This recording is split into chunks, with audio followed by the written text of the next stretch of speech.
Yung ganitong klase ng lasa, timpla ng cheesecake, hindi ko sa inyo ipagdadamot na i-share. Lalo na dun sa mga gaya ko na gustong magnegosyo kahit nasa bahay lang. At syempre, yung may mga cafe na malaki matutulong sa inyo netong recipe na to. Moist, talagang saktong-sakto ang lasa na hindi mo talaga titigilan kainin. So mag-start tayo sa ating graham cracker. So ang gagawin natin ay dudurugin natin to or pipinuhin. Meron din naman nabibili neto na graham crush na, as in yung durog na. At dahil nga ito yung meron ako dito, kaya ang mangyayari, magdudurog tayo. So gagamit ako ng blender dito or pwede naman kayong gumamit ng mga kung anong bagay dyan na pwede nyong ipamukpok para mapino ninyo. So dito nga ang gagawin natin ay lalagyan natin to ng melted butter. Grabe yung pagkapino, parang kala mo pulbos talaga.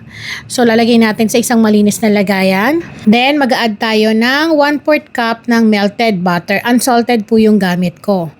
Tapos, imimix po natin. Pwede rin kayong gumamit ng margarine mga manay kung nagtitipid kayo. Hindi rin ako rito maglalagay ng sugar. So, yung graham lang, tapos yung butter yung gagamitin natin. Kapag tingin nyo mabasa-basa pa, maglagay lang ulit kayo ng graham crush para maging pantay gaya nito. Bali dito nag-add pa ako ng mga 2 tablespoon ng graham crackers na pinino. So ayan, kapag ganito na yung texture niya, so pwede na natin tong i-set aside dahil kukuha na tayo ng paglalagyan natin o paghuhulmahan. Bali nga pala dito ang gamit ko ay 7x3. Ganitong pan yung gamitin nyo mga manay kapag gagawa kayo ng cheesecake. So ito naman is available sa online. Meron din sa mga baking store. So, i-check nyo na lamang po. Bali nakakatulong yan para kapag nag-unmold tayo ng ating cheesecake, ay madaling-madali natin matatanggal. Tapos, nilagay na natin yung graham natin kanina. Then, didikdikin natin yan. Gumamit lang kayo ng isang baso na lapat yung pinakailalim. Tapos, didikdikin natin gaya neto. Kapag okay na, set aside natin. Pwede rin nyo itong ilagay sa chiller para lalong mag-set. Then, para naman sa ating cream cheese, ito yung ating gagamiting brand. Kasi isa to sa kilalang cream cheese na talagang ginagamit ng mga kilalang restaurant din. Kasi kahit medyo pricey talaga yung price neto, masasabi ko na babalik at babalikan ka ng mga customer mo. Bali nga pala, ang gamit natin dito is 2 pack at ang isang pack ay 250 grams. So, ang total ay 500 grams yung kailangan natin. Madali lang din naman tong yan, mold or tanggalin sa pinakapakete niya, gaya ng ginagawa ko. Dati kasi hindi ko alam. Ginunting ko lang doon sa bandang gilid. Meron palang guide gaya netong nasa gilid. Susundan nyo lang to mga manay. Siyempre, yung mga nakadikit na yan sa pakete, wag natin palampasin yan dahil kasama yan sa timbang at kasama din yan sa ating binabayaran. Then dito nga gagamit din tayo ng hand mixer or kung meron kayong stand mixer ay pwede naman.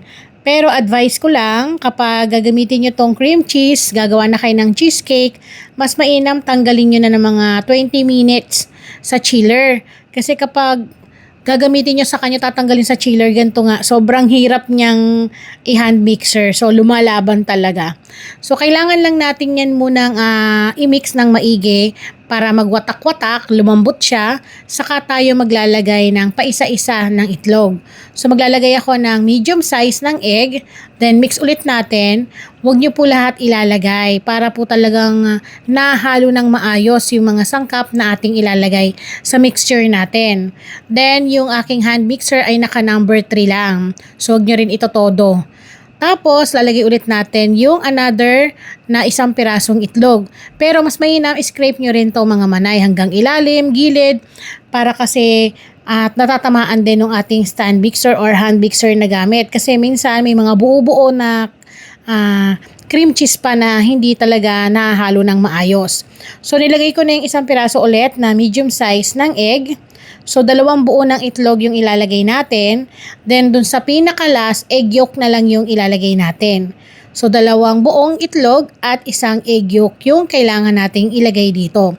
Mix lang natin ng maigi gaya ng nakikita ninyo. Sundan nyo lang naman yung ginagawa ko para hindi kayo mapalpak sa gagawin nyo. So, habang nagmimix ako rito, matanong ko lang kayo, sino dito yung mahilig sa cheesecake kapag pumupunta ng mga coffee shop gaya ko? Ako kasi talaga mga manay, hindi ko mapigilan na hindi mag-order kasi talagang paborito ko talaga to. Pero aminin ninyo, ang mahal niya, di ba? Kasi naman, kung titignan ninyo, lalo na kapag quality ingredients yung mga gamit, huwag ka nang magtaka. Okay, balik na tayo dito sa aking ginagawa. Pagkatapos kong mamix, so dito maglalagay din po ako ng 100 grams ng condensed milk.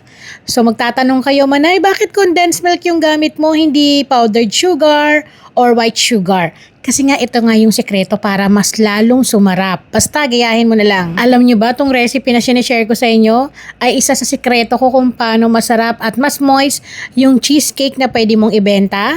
Then the next natin maglalagay tayo ng all-purpose cream para creamy. So ito naman ang sukat nito is 200 ml yung kailangan natin. Tapos gagamitan ulit natin ng hand mixer para hindi naman tayo mangalay sa paghahalo. Bali dito nga imimix lang natin to ng mga 1 minuto lang siguro. Then kailangan ma-assure natin na talagang nakikita niyo yung mga buo-buo na yan.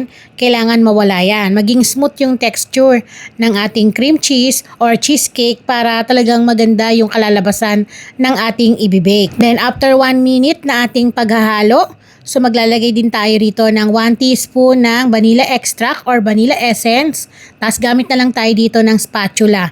Mix lang natin ng maigi at pwede na nating i-ready yung lagayan na tinabi natin kanina. Pero bago yan, pakita ko sa inyo kung gaano ka-smooth dapat yung ating cheesecake butter. Ganyan dapat. Wala kayong makikita na buo-buo. Then, ito na yung ating pan. Isalin lang natin lahat yan. So, itong ating ginawang mixture ay kakasya po talaga sa 7/3 yung sukat ng ating pan. Pero hindi naman siya totally puno kung nakikita nyo. Then, kailangan bago natin ipasok sa oven, itaktak ninyo ng 3 beses. Ilagay sa isang tray. Then, lalagyan natin yan mamaya ng tubig. At dapat naka-preheat na rin po yung inyong oven sa init na 160 Celsius ang init. Ibibake natin to ng 55 minutes. So, yung nilalagay kong tubig mga manay ay warm water lamang po. Then, hantayin po natin yan ng ilang minuto. Tapos, maya-maya ay okay na yan. So, eto na nga mga manay. After 55 minutes na ating baking time, ang gagawin ko dyan mga manay, hindi ko muna siya tatanggalin sa oven. Hahayaan ko pa siya ng mga 10 to 15 minutes dyan sa loob. Pasilip ko din sa inyo yung gamit kong oven mga manay. Maliit lang to pero ang cute niya talaga. So, Oster yung brand neto mga manay. Pwede ka mag-bake, air fryer, magluto ng french fries, mag-hydrate ng mga prutas, ganyan. Then, ito yung ating binake. Hindi siya nagbitak sa gitna. Kita ninyo, ang ganda ng pagkakabake niya. So, hahayaan ko yan dyan muna ng 10 to 15 minutes. Hahayaan ko muna siya habang mainit-init pa bago ko ilabas. Then, kapag okay na, ang gagawin natin dito, mas mainam mga manay, ilagay nyo muna sa chiller overnight. Kinabukasan natin to i-unmold. At eto na nga yung kinabukasan. So mag-unmold na tayo ng ating cheesecake. Ayan na siya kapag nag-set. Ang ganda kasi hindi siya nagbitak. Yung iba naglalagay ng cornstarch, di ba? Ako nag-try na din ako ng ganon para iwas nga yung pagbitak sa gitna ng ating cheesecake. Pero eto wala tayong nilagay. Pero kita nyo naman ang ganda ng pagkakabake. Bali gumamit kayo ng knife. Slice nyo muna sa gilid para matanggal ninyo ng maayos. At eto na. Ang kinis, ang ganda ng pagkakabake natin. Kaya naman dito, pwede na tayo maglagay ng mga pang toppings na gaya nito. Or kung ayaw nyo naman, optional lang naman to, wag nyo nang lagyan. So gagamit tayo ng strawberry and blueberry. Ito yung magandang klase rin mga manay kasi stable siya. Pero hindi siya talaga yung masasabi mo na merong buo-buo ka na bits na makakain na blueberry. Pero kung gusto mo naman na medyo tipid at hindi masakit sa bulsa, yung ganitong klase ng brand mga manay na pang toppings yung pwede kong i-recommend sa inyo kasi masarap din naman siya at hindi nga mahal. So yan, tapos na ako maglagay at pwede na natin tong i-slice. Pwede na natin tong kainin. Pero pwede nyo rin tong ilagay sa chiller muna para mas lalo siyang lumamig bago ninyo iserve. Pero dahil malamig na nga mismo yung ating cheesecake, kaya naman excited na ako ipakita sa inyo kung gaano siya ka-moist at talagang napaka-creamy ng timpla neto. At isa to sa masasabi ko sa inyo na pwedeng nyo pong itry lalo na kung meron kayong mga coffee shop or kung gusto nyong magbenta ng ganitong klase ng pagkain, pang dessert. So yan nga lang yung mga gamit nating sangkap gaya ng brand ng cream cheese na gamit natin. Pricely po talaga. Pero masasabi ko naman sa inyo na hindi kayo mapapahiya lalo na kung pangregalo at pangbenta. Ganito lang naman yung itsura niya. As in, hindi siya dry mga manay. Ganito yung masarap kainin. Kasi minsan may natitikman ako yung dry buhaghag siya. Hindi siya masarap kainin kapag ganun. Eto, napaka-moist. Ang sarap neto lalo na kapag malamig. Ma-appreciate nyo talaga yung lasa niya. As in, talagang kaya mong ubusin sa isang upuan yung isang slice neto at baka kulangin ka pa. So ayan mga manay, alam ko magtatanong kayo kung ibebenta yung ganito kalaki na size 7x3, nasa 1,350 yung bentahan ng ganito kasi sa sangkap pa lang talagang as in, hindi na biro. Pero again, muli ako ang inyong madiskarting nanay. Magkita-kita po ulit tayo sa susunod kong video. Tara, kain po tayo!